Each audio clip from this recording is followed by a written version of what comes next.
So Baku is back on the 2021 Formula 1 calendar, and normally Sunday's race goes off with a bit of a bang. The enthralling, twisting, turning corners combined with the super fast straights of the street circuit make this Grand Prix one that can't be missed. Talking of can't be missed, don't miss any of our content and hit the subscribe button to stay with us throughout the season here at GPFans. I'm Ollie Wilson, and this is the lowdown about the upcoming Azerbaijan Grand Prix. So Formula 1 returns to Baku for the Azerbaijan Grand Prix under somewhat of a political storm. Red Bull and Max Verstappen took the upper hand in both the drivers' and constructors' standings at Monaco with a near faultless weekend as Mercedes and Lewis Hamilton struggled. With Ferrari aiming to keep up its pole-winning form and McLaren's Lando Norris continually excelling, what can we expect to see this weekend at what is perhaps the most unpredictable venue on the calendar? As we do this, let's take you on a little virtual tour of the Baku Street Circuit with the brand new F1 2021 game. So, flexi-wing protests look set to overshadow the Azerbaijan Grand Prix. Unless you've been living under a rock, you will know that flexi-wings are the biggest furore hitting Formula 1 at the moment. Without a question, running a flexible rear wing will provide a massive advantage in Azerbaijan, with Red Bull, among others, able to run a higher downforce setup without the usual trade-off of straight-line speed. This will be particularly useful on the 2.2km start straight. Mercedes expect there to be up to 0.6 of a lap time from the component, with Toto Wolff warning this weekend could get messy whilst threatening protests against the wing. It all stems from the FIA's decision to delay introducing new load tests to ensure wings comply with the sport's technical regulations until the French Grand Prix. With Ferrari also exploiting a flexi-wing, McLaren has not ruled out joining Mercedes in a protest, but team principal Andreas Seidel is hopeful the matter can be resolved amicably through continued dialogue with the FIA. Elsewhere this weekend, can Hamilton and Mercedes make up for the massive errors made in Monaco? What happened in the aftermath of the Monaco Grand Prix was something seldom seen in F1, with Hamilton taking a shot at his team Mercedes after a poor weekend. Although the rhetoric of winning and losing as a team returned quickly, it was clear Hamilton had been stung by the loss of his championship lead to Max Verstappen. The inquest into what was a thoroughly underwhelming weekend for the team has been swift, with Wolff pleased by the reaction back at the factory, comparing it to that which he witnessed after a disappointing pre-season test earlier this year.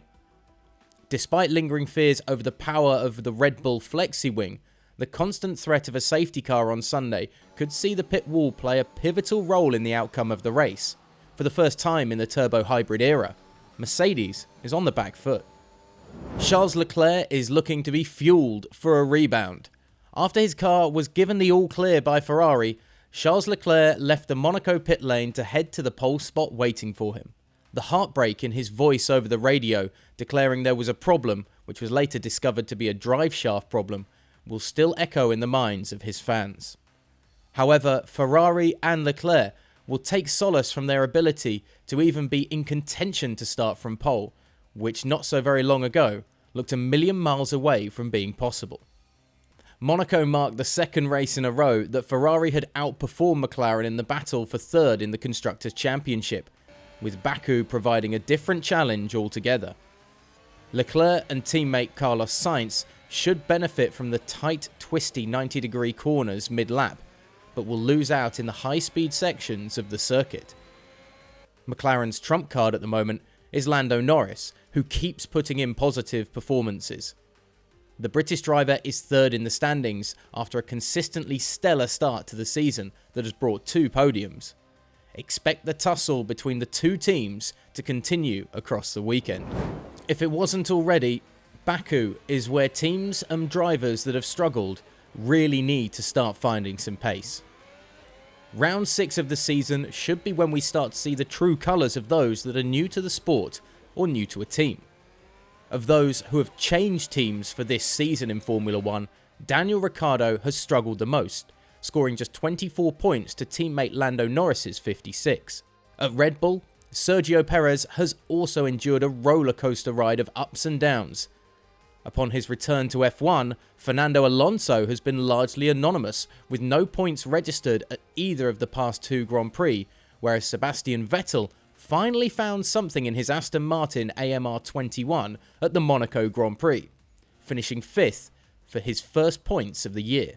Carlos Sainz has definitely unlocked pace on his side of the Ferrari garage and backed it up with a podium last time out, and will hope to continue this form. For the rookies, Yuki Tsunoda will be hoping to make a marked improvement on the last few races after a string of disappointing performances and individual errors. Haas driver Nikita Mazepin will no doubt aim to keep fellow rookie Mick Schumacher behind him after his impressive Monaco weekend. Will there be chaos on the return to Baku? While Monaco was the first of the circuits to return after the year absence due to COVID, Azerbaijan provides the challenge of picking a suitable downforce level to contend with both the narrow, winding sections and the long, drawn-out straights that are crucial for overtaking. The 3-hour-long practice sessions will be crucial for teams to dial in a preferred setup, but with a high probability of incidents and delays, it is quite possible teams will need to prepare to complete their programs in considerably less time.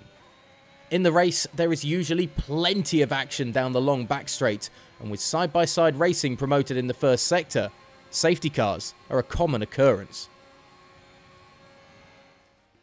So who will be brilliant on the streets of Baku, or will rear wings distract from the on-track action? Let us know in the comments section below. Let us know your thoughts as well on what you've seen from F1 2021 coming out later on this year. And of course, hit that subscribe button to stay with us throughout the year and over the Baku weekend here at GPFans.